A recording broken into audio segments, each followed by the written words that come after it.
In this third session, I'll begin by overviewing 6 interrelated psychological effects that internet is having on human behavior. That does not seem to be seen as readily in face-to-face communications. I'll name these first 6, and then I'll consider them individually in the following sessions. You'll note that there's some overlap between some of these effects. The first effect is online disinhibition. The second is internet regression. The third, withdrawal or isolation from the social group. 4, erosion of professional decorum and convent enclosure. 5, indiscriminate passive reception of images and information. And 6, electronic communication substituting for face-to-face relationships. I might add, these are not official. There are ones that I noted and as a psychiatrist felt they really picked up human behavior that had a particular quality of this electronic interaction. So that's where the source of some of this is. So I'll begin. Have you ever received a question via email, quickly typed a response, hit the send button, and then regretted what you've sent? Have you ever received an irritating or demanding message in an email that you probably would not have received in a written letter, a phone message, or someone that's before you speaking face to face? Have you ever felt pressed to answer a message in an email that you would not have answered so immediately if asked directly in person? Have you ever shared more in an email with another person that you might not have shared in person? Perhaps some of us would say yes to at least one of the above, or have known persons who have said yes to more than one of the above. Email is a wonderful format for communication, and it should be employed. And as we spoke earlier, it's a wonderful tool for evangelization and can also be a very good communication tool.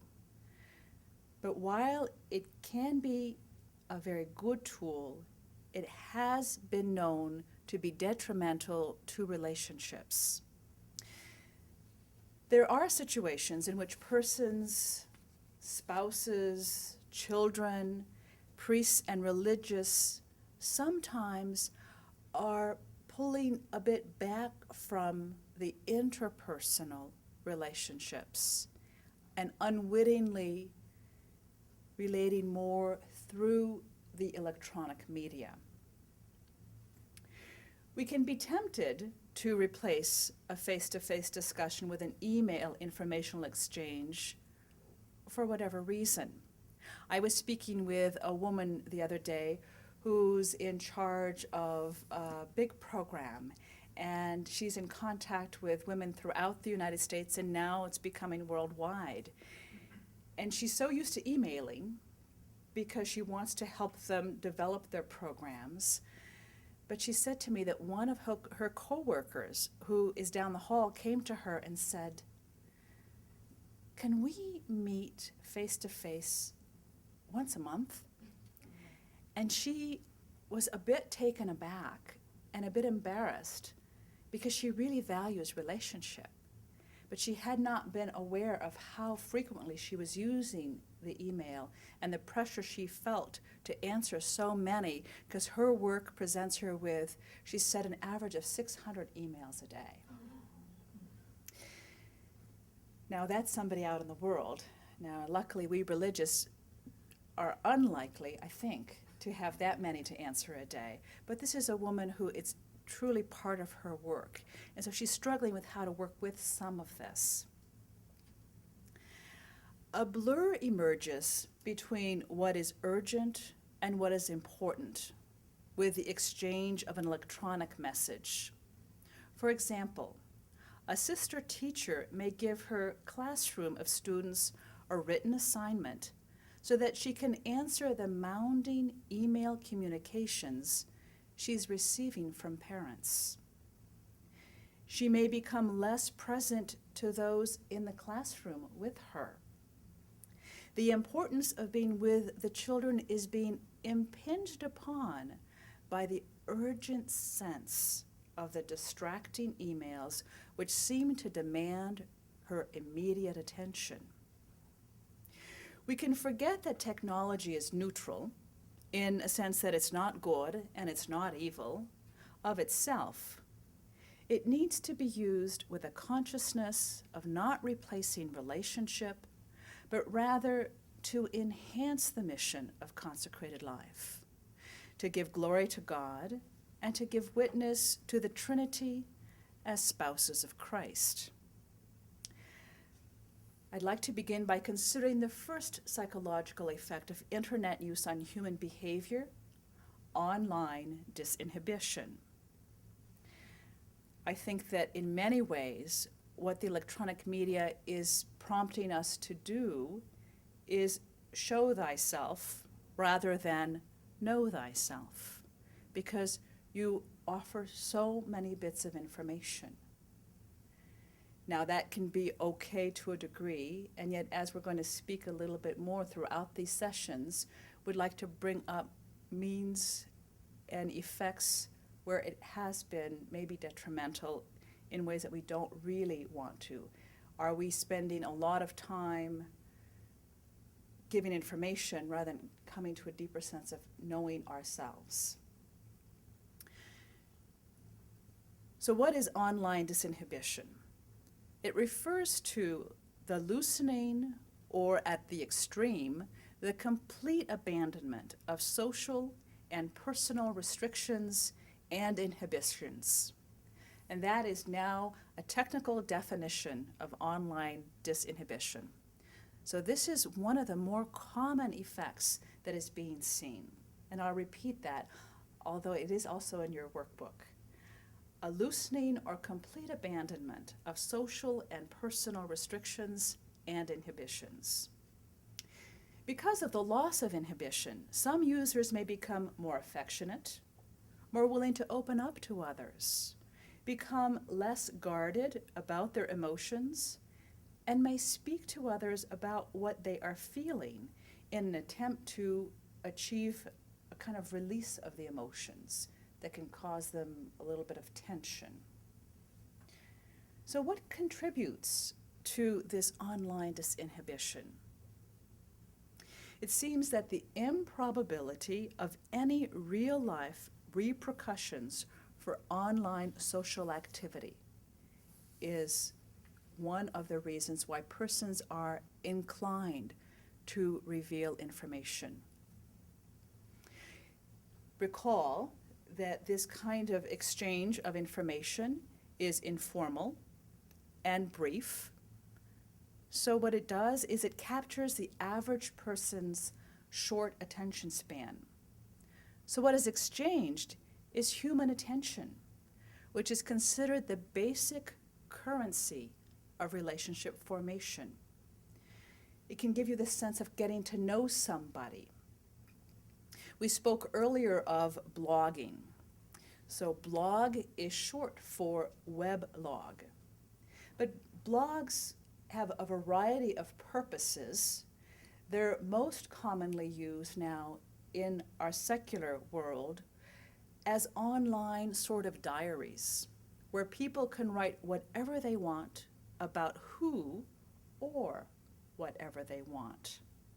And while blogs are being used by businesses, it's primarily done by individuals who want to express themselves almost like through a personal journal entry.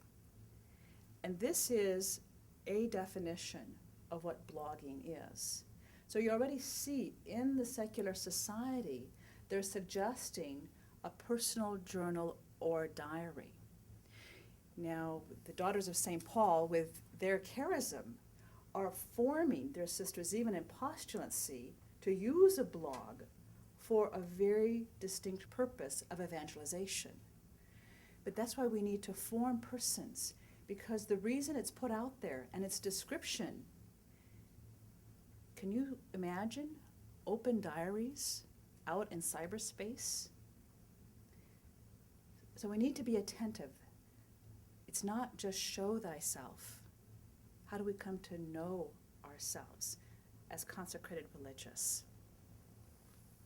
When reading typed messages online in an email or a blog or a social networking site, there can be a strong tendency to project, sometimes unconsciously, our own expectations, wishes, anxieties, and fears into what the person wrote. Because there's a lack of facial gestures, voice intonation, and other important non-verbal, visual, and auditory cues for effective communication.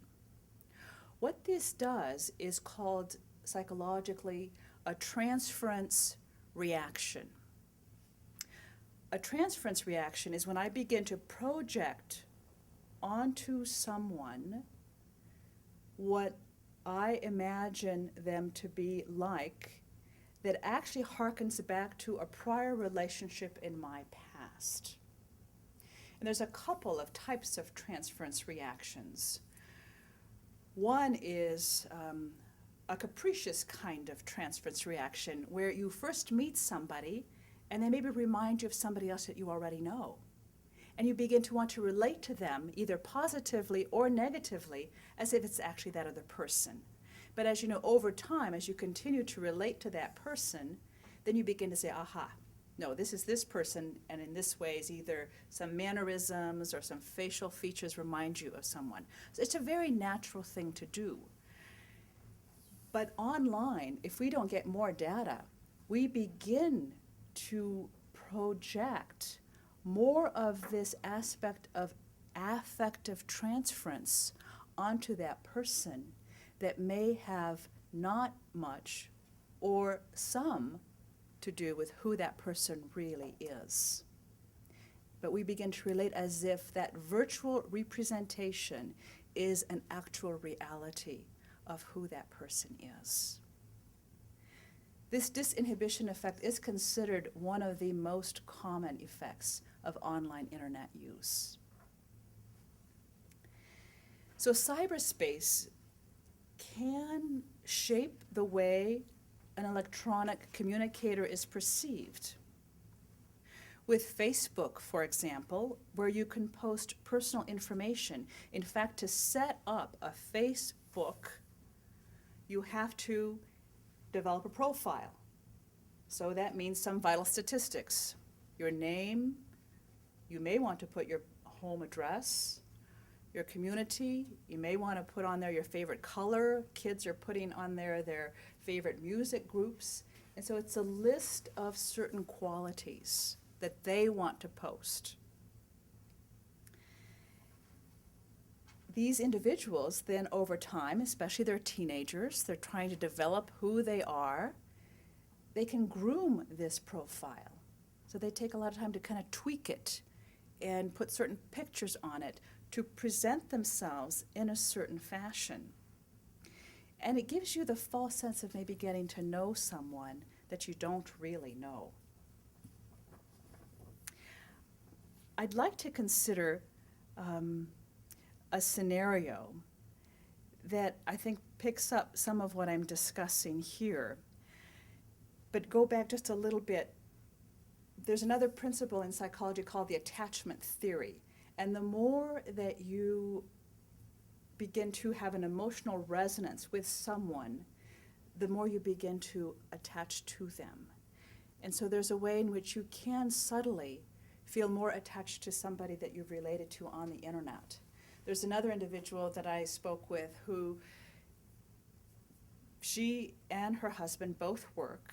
They're hard workers.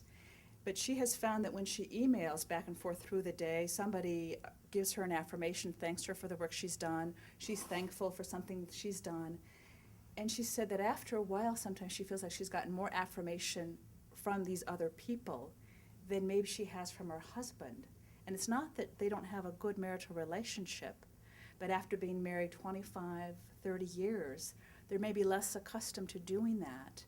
And so there's a way in which she likes that affirmation, and so she writes it to others to also receive it in return. And so there's an emotional bonding that she's sharing with some of these people that she's never met that may be taken away from what she's experiencing with her husband, that she had not been aware of.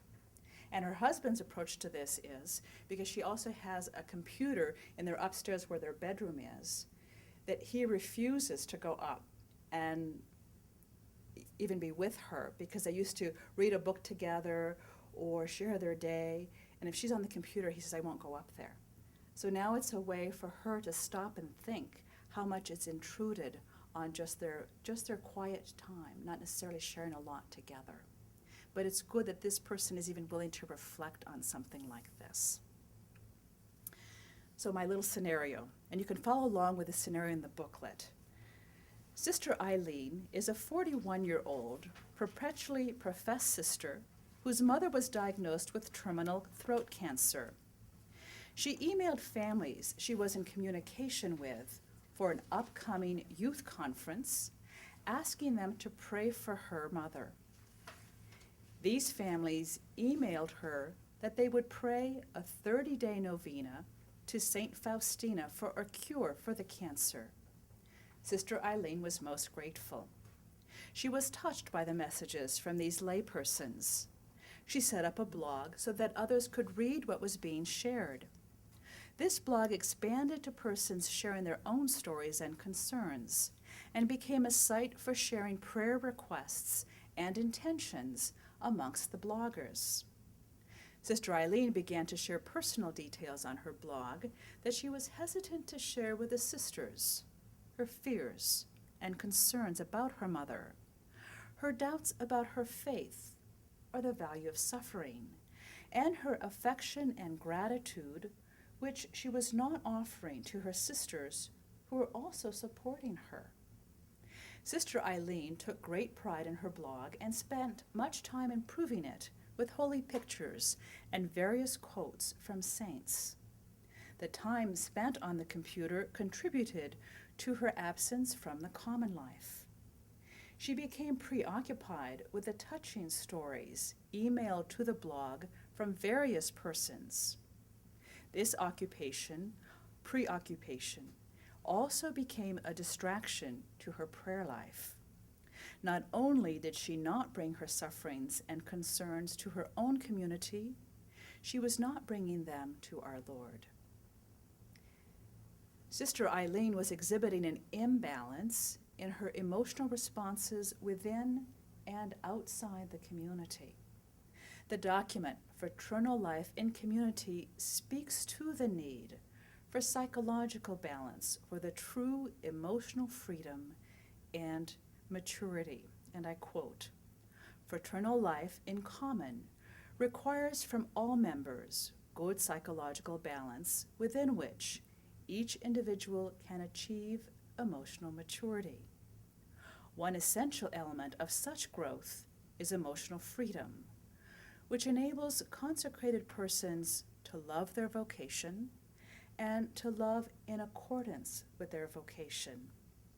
It is precisely this freedom and this maturity which allows us to live out our affectivity correctly, both inside and outside the community." And this is from paragraph number 37. So with this, I'd like to close my presentation on this first effect and have Sister Mary Prudence continue with her presentation on self-knowledge. Thank you.